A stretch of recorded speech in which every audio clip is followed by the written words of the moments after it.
What if I told you that Ferrari has been competing all season with a car that literally took off from the ground at more than 280 kilometers per hour in the middle of a curve? What if I also told you that the FIA was completely surprised after analyzing the data from the SF25 in Abu Dhabi and that Frédéric Vasseur had to admit out loud that they only now have a Formula One car? This is not an exaggeration. This is the true story of the biggest hidden disaster in Ferrari's recent history, and it was experienced by Lewis Hamilton from the inside. During that day in Yas Marina, the Italian team completed a total of 270 laps distributed among its 3 drivers: Lewis Hamilton, Charles Leclerc, and the young Beganovic. The structure of the test had been meticulously designed. Each pilot would use a different height, load, and suspension configuration to obtain a broad database. Nothing out of the ordinary in appearance. Until the telemetry data was crossed and a reality began to emerge that no one within the team had wanted to see, or worse, that no one had realized throughout the season. The telemetry of Hamilton's car, especially during his long-run stint with high downforce, began to show out-of-range patterns. At first, it was thought to be a sensor error, but it wasn't. The bending detected at the junction between the chassis and the front axle of the SF25 was real. Under sustained lateral loads, such as those produced in constant radius curves at high speed, the monocoque suffered a twist that subtly but critically deformed the front structure of the car. This small geometric deviation had gigantic consequences. The air flow under the car was broken, causing a loss of ground effect on the front axle and, as a result, completely destabilizing the rear axle.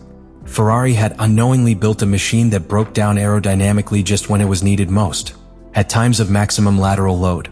This explained why drivers, especially Leclerc, reported erratic behavior throughout the season.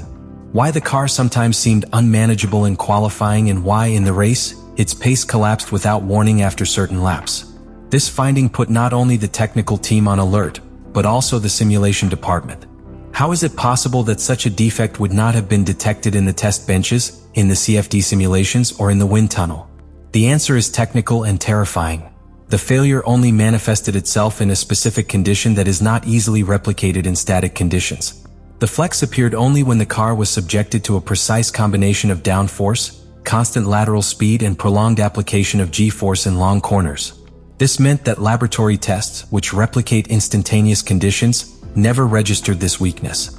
Frédéric Vasseur, the team director, could barely articulate a sentence after seeing the data crossed between Leclerc's laps and those of Hamilton. Now we do have a Formula One car. A brutal confession that encapsulates the drama that had been experienced all year in Maranello.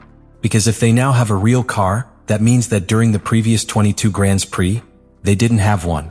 The dejected technical team immediately began completely redesigning the monohull. The priority for 2026 was no longer evolving the SF25. It was rebuilding from scratch the structural foundation that had silently betrayed them for months. Meanwhile, the drivers, especially Hamilton, knew they had risked their physical safety every time they went full throttle into a high-speed corner with a car that could literally fail without warning. Everything changed on Friday, December 6th in Abu Dhabi. What seemed like a simple third free practice session ended up being one of the most revealing episodes of the season. It was in that round where the SF25 finally showed its worst face openly and without the possibility of hiding it. And it was Lewis Hamilton who, at the wheel, served as a catalyst to expose one of the biggest structural flaws of a Ferrari car in the modern era. During the first minutes of FP3, Hamilton was performing a qualifying pace simulation. The car looked stable in the technical sectors of the first sector. But upon reaching turn 9, a quick turn to the left that puts the lateral rigidity of the chassis to the limit, the unthinkable happened. Without warning, the SF25 suddenly lost grip. The rear axle came loose as if the rear end had been pushed outward by some invisible force. Hamilton tried to control the skid with surgical precision, but the correction came fractions of a second too late. The car violently impacted against the protections. From the outside, it looked like just another accident. But from the cockpit, Hamilton knew perfectly well that this was not a driving error. It was something much deeper. In his radio message, there was no shouting, there was no confusion. Just one chillingly accurate sentence: something bent in the front and broke the back. In just 11 words, the 7-time world champion had described exactly what engineers would later confirm with data and graphs. The structural failure had come to the surface. What was impressive about that statement was its accuracy. Hamilton did not need to consult telemetry or review onboard cameras. He felt the problem in real time. The car did not bottom out due to classic rebound. What occurred was a mechanical phenomenon where the chassis, under lateral pressure, deformed to the point of collapsing aerodynamic balance. The bottoming he mentioned was combined with a dynamic change in the car's aerodynamic center of pressure, which abruptly migrated rearward, causing oversteer that was impossible to fully anticipate or correct. It wasn't a question of setup. It was a matter of survival. After the impact, the paddock fell silent. Ferrari acted immediately. The car was taken to the garage and disassembled down to the last screw. The orders were clear. Identify if it was a localized failure or if there was something deeper. What they found was a crack in the monocoque, right at the junction of the upper suspension triangle with the survival cell. But that crack was not caused by the accident. It was a consequence of multiple cycles of effort accumulated throughout the season, exacerbated by structural fatigue that the team had not detected. The car was literally falling apart inside. The repair was a race against time. The mechanics worked tirelessly for more than 4 hours to rebuild the car for qualifying. But the damage was not just physical. It was psychological. Hamilton took to the track knowing that his car was no longer reliable, that what had happened in turn 9 could be repeated at any time. That invisible tension was enough to affect him on his qualifying lap. He finished outside Q2 by 0.008 seconds, his third consecutive elimination in Q1 if sprint races are included. And after getting out of the car, his face said it all. When approached by the press, he made no attempt to defuse the situation. He said what he felt. I have no words to express how I feel, just a lot of anger. It wasn't anger directed at the team. It was anger contained after months of discomfort, doubts, and fighting against a car that seemed to have a life of its own. Now he knew it wasn't his perception. It was real. The SF25 had a hidden flaw that made it unpredictable, even dangerous. What we experienced that Friday marked a before and after. Not only because of the accident, but because of the empirical validation of a problem that until then had been intangible.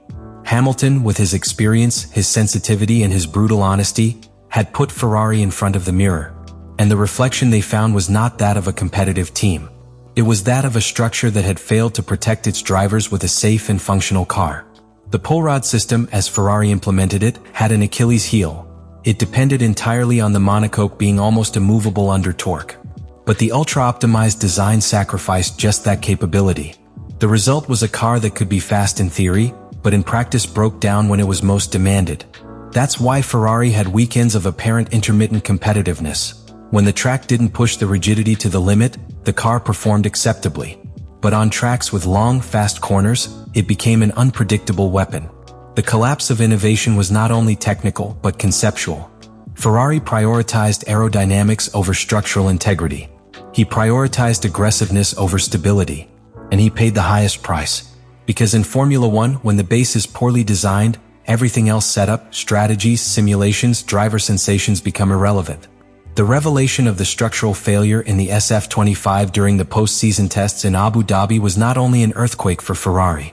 The shock reached the FIA offices in Geneva and Paris, where those in charge of ensuring the technical safety of Formula One were forced to take action on the matter. Because what happened was not a simple design problem. It was a defect so profound that, if it had ended in a serious accident, it could have led to legal and sporting consequences of gigantic proportions. For now, there will be no penalties for Ferrari. But the situation has raised a red alert that will affect all teams. The FIA has unofficially notified teams that it will closely review structural concepts for 2026, especially those that rely on aggressive suspension shapes or extremely light monocoque designs. The organization is not willing to allow another car with structural weakness to compete for an entire season without being detected. The legacy of this technical error will not be measured in lost points or standings. It will be measured in changes to the regulations, in new demands for design departments, and in greater vigilance over the limits that teams are willing to cross to earn thousands. Ferrari, by exposing its failure, has forced the entire paddock to look in the mirror. The immediate future is already conditioned. Teams know that any attempt to maximize performance at the expense of rigidity or safety will be scrutinized with another level of rigor. And above all, the FIA has been left in a state of permanent alert. Because what happened in Abu Dhabi was not just a technical failure. It was a brutal reminder that even in the most advanced category of motorsports, errors can be born in CAD, but they are paid for on the track. Sometimes with irreversible consequences. The Abu Dhabi postseason test will go down in history as something much bigger than a simple technical day. It was not just another test. It was a live autopsy on a car that, throughout 2025, hid its true nature under layers of aerodynamics, poorly calibrated simulations, and an institutional silence that was only broken when the damage was already irreversible. What was revealed at Yas Marina was the true face of the SF25. And with it, the harsh reality of a season built on a technical illusion. Let me know in the comments what you think about all this.